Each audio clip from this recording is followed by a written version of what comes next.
નમસ્કાર દર્શક મિત્રો, હું છું રૂપલ લુણીચિયા. સંપૂર્ણ ન્યૂઝમાં આપનું સ્વાગત છે.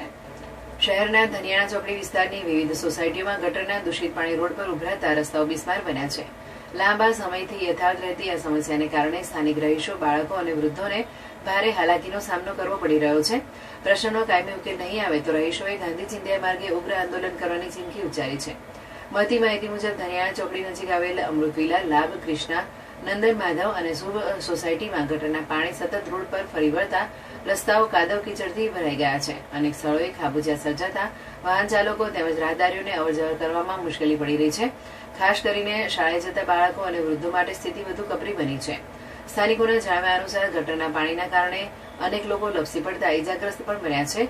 ઉપરાંત દૂષિત પાણીના ભરાવાથી મચ્છર અને જીવાતોનો ઉપદ્રવ વધતા રોગચાળો ફેલાવાની ભીતિ પણ ઊભી થઈ રહી છે. રહીશોએ આક્ષેપ કર્યો છે કે સમસ્યા અંગે વારંવાર પાલિકામાં રજૂઆત કરવા છતાં નગરપાલિકા દ્વારા માત્ર કામચલાઉ રિપેરિંગ કરવામાં આવે છે, જેના કારણે થોડા દિવસોમાં સ્થિતિ ફરી યથાવત થઈ જાય છે. સોસાયટીના હોદ્દેદારો અને રહીશોએ તાત્કાલિક કાયમી ઉકેલ લાવવા માંગ કરી છે.